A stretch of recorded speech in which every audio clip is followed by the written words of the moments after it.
নমস্কার, আপনারা দেখছেন কড়া খবর। এখন কড়া খবরে দেখুন, বিশিষ্ট সমাজবাদী নেতা ও ভারতের প্রাক্তন প্রধানমন্ত্রী চন্দ্রশেখরের জন্মশতবার্ষিকী উপলক্ষে ঐতিহাসিক ভারত সভা হলে চন্দ্রশেখরকে শ্রদ্ধা জানালেন সমাজের বহু বিশিষ্টজন। আজ 9ই জুলাই কলকাতার ঐতিহাসিক ভারত সভা হলে চন্দ্রশেখর স্মৃতিরক্ষা কমিটি আয়োজন করেছিল চন্দ্রশেখরকে শ্রদ্ধা জানাতে এক বিশেষ অনুষ্ঠানের। সভার আয়োজক চন্দ্রশেখর স্মৃতিরক্ষা কমিটি। সভাপতিত্ব করেন প্রবীণ সমাজবাদী নেতা ও পশ্চিমবঙ্গ সরকারের প্রাক্তন মন্ত্রী প্রবোধচন্দ্র সিনহা। সভায় উপস্থিত ছিলেন বিভিন্ন রাজ্যের সমাজবাদী নেতৃত্ববৃন্দ। উপস্থিত সকলে প্রয়াত নেতা চন্দ্রশেখরের প্রতিকৃতিতে পুষ্পার্ঘ্য অর্পণ করে তাকে শ্রদ্ধা জ্ঞাপন করেন। সবাই উপস্থিত অতিথিরা তাকে শ্রদ্ধার সঙ্গে স্মরণ করে তাদের বক্তব্যের মধ্য দিয়ে চন্দ্রশেখরের বিভিন্ন রাজনৈতিক সত্তা ও সমাজবাদী নেতৃত্বের কথা তুলে ধরেন। এখন কড়া খবরে শুনুন আজকের সভার সভাপতি প্রাক্তন মন্ত্রী প্রবোধ সিনহা কি বললেন। তিনি ভিপি সিং এর সাথে তার মতান্তর ঘটে, তিনি জনতা দল ছেড়ে দেন। জনতা দল সেকুলার বা সমাজবাদী এই নাম দিয়ে তিনি আরেকটি নতুন নিজের দল তৈরি করেন এবং তখন তিনি কংগ্রেসের সমর্থন নিয়ে রাজীব গান্ধী তখন কংগ্রেসের নেতৃত্বে ছিলেন, কংগ্রেসের সমর্থন নিয়ে একটা সংখ্যালঘু সরকার তিনি কেন্দ্রে প্রতিষ্ঠা করেন। কিন্তু সেই সংখ্যালঘু সরকার বেশি দিন স্থায়ী হয়নি। 1990 নভেম্বর থেকে 1991 জুন পর্যন্ত মাত্র কয়েক মাস সেই সরকার ক্ষমতায় প্রতিষ্ঠিত ছিল। কিন্তু সেই সময়ের মধ্যে, এই 8-9 মাস সময়ের মধ্যে তখন ভারতবর্ষে প্রচণ্ড সংকট চলছে, অর্থনৈতিক সংকট, সামাজিক সংকট, ওদিকে বিচ্ছিন্নতাবাদী আন্দোলন পাঞ্জাবে, এই সমস্ত সমস্যাগুলোকে তিনি ব্যক্তিগতভাবে এবং তার সরকারের উদ্যোগে মোকাবিলা করার চেষ্টা করেছিলেন। তখন তিনি একটা কাজ করেছিলেন যেটা খুব বিতর্কের সৃষ্টি করেছিলেন। ভারতবর্ষ তখন কঠিন অর্থনৈতিক সংকটে পড়েছিল।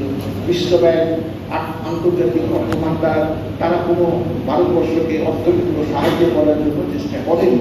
চারিদিক থেকে যখন প্রতিকূল পরিস্থিতি হলো, ঋণ পরিশোধের প্রয়োজন হলো, অথচ কোষাগারে টাকা নেই, তখন চন্দ্রশেখর বলেছিলেন কি, কাউকে না জানিয়ে নিজের চিন্তা ভাবনা নিয়ে তিনি ভারতবর্ষের সোনা ইংল্যান্ডের ব্যাংকে জমা দিয়ে সেখান থেকে অর্থ নিয়ে ঋণ পরিশোধ করেছিলেন।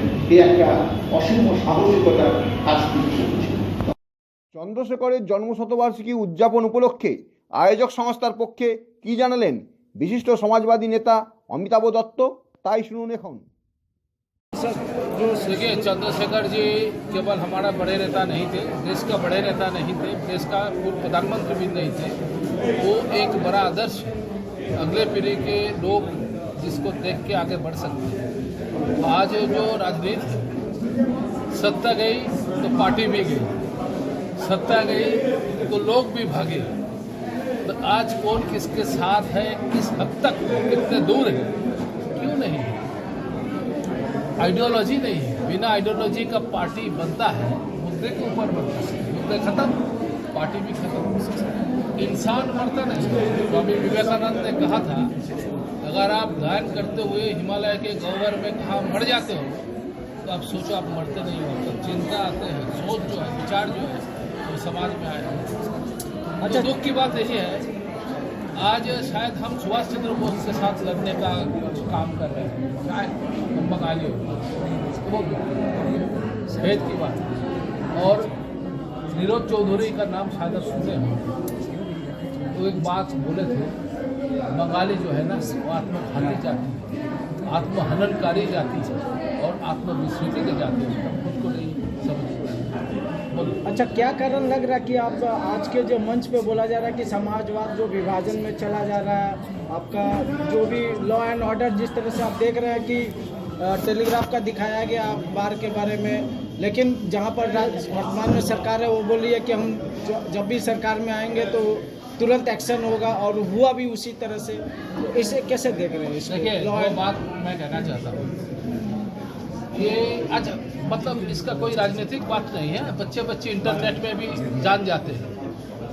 34 साल वाम शासन में हर रोज पर कैपिटा इनकम इस राज्य का गिरते गए, हम गरीब राज्य हो गया। खत्म हो चुके हैं। 77 से सन 2011 तक।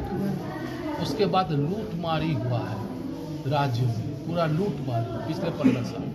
हम चाहते हैं शुभेंदु अधिकारी जी जो मुख्यमंत्री हो, राजनीति नहीं, रिसरेक्शन ऑफ बंगाल हो। बंगाल बचेगा तो देश बचेगा, ये बात सुन लीजिए। बंगाल बचेगा तो देश बचेगा। मैं बंगाली ऐसा आगमार का बंगाली नहीं हूँ, मैं तो पैन इंडियन आदमी हूँ, बंगला मेरा मातृभाषा है। लेकिन बात यह है बंगाल बचेगा। वो जो नए जागरण हुआ ना, नव जागरण, ये बंगाल का मिट्टी से हुआ।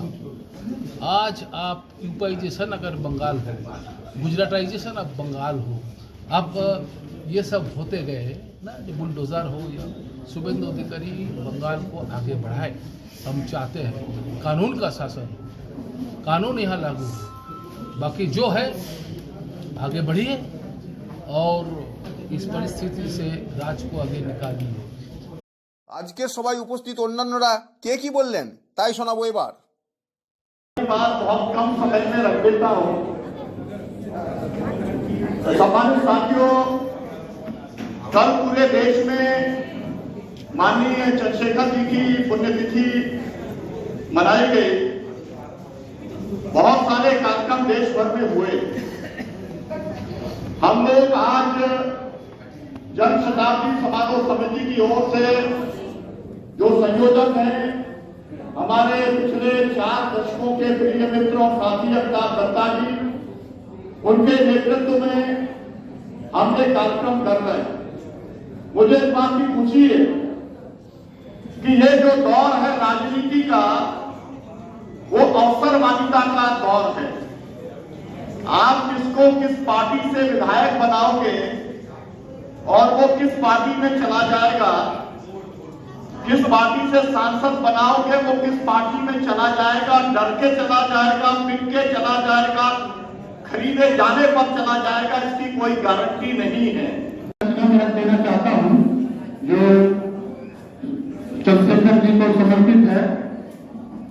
खादी की धोती सादगी के मिसाल थे। गांव-गांव की मिट्टी में जिनके ख्वाब पले थे। युवा तुर्क कहलाए पर घमंड को छुआ नहीं। सत्ता आई गई पर सिद्धांत कभी झुका नहीं। कुर्सी के लिए नहीं, संघर्ष के लिए जिए। किसान की आंख का आंसू बनकर बहते रहे। जब देश डगमगाया, संकट की घड़ी आई, तब एक चट्टान बनकर भारत को थाम लिए। बोलते थे कम पर बात दिल तक जाती थी। गरीब की झोपड़ी में भी जिनकी इज्जत होती थी। चंद्रशेखर नाम नहीं, एक आंदोलन था, ईमानदारी और स्वाभिमान का प्रयास था। आज जब शताब्दी पर हम शीश झुकाते हैं, उनके बताए रास्ते पर चलने का वादा करते हैं। देश पहले दल बाद में, यही बात पढ़ाते हैं। जननायक तुम अमर रहोगे, हर दिल में बसते हैं। पर आज शताब्दी पर मैं पूछता हूँ आप सभी से, कहाँ है वो सादगी वाले लोग, जहाँ चरित्र बड़ा हो पद से, जहाँ देश पहले हो दल बाद में। तो सुनो नौजवानों, सुनो मेरे देशवासियों, अगर सीखना है राजनीति तो चंद्रशेखर से सीखो। अगर जीना है जिंदगी तो लीडर होकर जियो। झुको मत, भिको मत, टूटो मत, क्योंकि चट्टानें टूटती नहीं है, इतिहास बनाती है। आओ संकल्प ले, आज इस मंच से उनके पद चिन्हों पर चलेंगे। हम गरीब की सेवा करेंगे, सच का साथ देंगे और कहेंगे सीना तान कर, जननायक अमर रहे, चंद्रशेखर अमर रहे, भारत मां की जय जय। चंद्रशेखर जी के अंदर भी पाया जाता था, वही गुण के अंदर भी पाया जाता है, अमिताभ बाबू के अंदर भी पाया जाता है, प्रबोधता के अंदर भी पाया जाता है। आप लोग देखते हैं। तो दोस्तों, यहाँ सभी लोग बहुत तरह की बात कह रहे थे, मैं ज्यादा बात नहीं कहूंगा। चंद्रशेखर जी जब देश की यात्रा कर रहे थे तो कलकत्ता आए थे, तब हमारे दादाजी को बुलवाया था। प्रबोधता जानते होंगे, मौलाना गुलाम समदानी अशरफी उस टाइम में बंगाल के बहुत बड़े नेता हुआ करते थे। तो हमारे दादाजी पूर्व प्रधानमंत्री चंद्रशेखर जी ने बुलवाया कि आप समाजवादी आदमी है, काम कर रहे हैं, आइए हमारे साथ। और कांग्रेस के जो भी अच्छे बड़े नेता थे उनको बुलाया जाता था। तो हम कांग्रेस घराने से हम लोग का परिवार बिलोंग करता था। उस समय से हमारे दादा के अंदर जो समाजवादी विचारधारा मैंने उनसे सीखा। उसके बाद मेरी मुलाकात वशिष्ठ नारायण सिंह जी से हुई। चंद्रशेखर जी के पक्के चेले हैं, आप जानते ही हैं। हम उनसे चंद्रशेखर जी के बारे में और जेपी जी के बारे में हमेशा सुनते ही रहते हैं। उनके छत्र छाया में हम लोगों ने समाजवादी विचारधारा का ये क्लास किया और ये व्यवस्था। मित्रों, चंद्रशेखर जी एक बहुत गरीब परिवार में पैदा हुए थे, बलिया के इब्राहिम पट्टी गांव में। लेकिन वो पढ़ने में बहुत अच्छे थे और बाद में जाके इलाहाबाद यूनिवर्सिटी से उन्होंने एमए किया था। उसके बाद वो सोशलिस्ट पार्टी ज्वाइन किए थे। मुझे अच्छी तरह पता है कि सोशलिस्ट पार्टी को उत्तर प्रदेश में बनाने के लिए चंद्रशेखर जी ने साइकिल से पूरे उत्तर प्रदेश का दौरा किया था और उन्होंने पार्टी बनाने का काम उत्तर प्रदेश में किया था। बाद में वो कांग्रेस पार्टी में शामिल हो गए और कांग्रेस पार्टी में शामिल होने के बाद सबसे बड़ी उनकी उपलब्धि ये थी कि उस जमाने में भी कांग्रेस पार्टी में वही होता था जो नेहरू परिवार चाहता था। लेकिन चंद्रशेखर जी बिना नेहरू परिवार के सहमति के राष्ट्रीय कार्यकारिणी का चुनाव उन्होंने लड़ा था और वो चुनाव जीते बिना नेहरू परिवार के समर्थक। यह सबसे बड़ी उनकी उपलब्धि थी।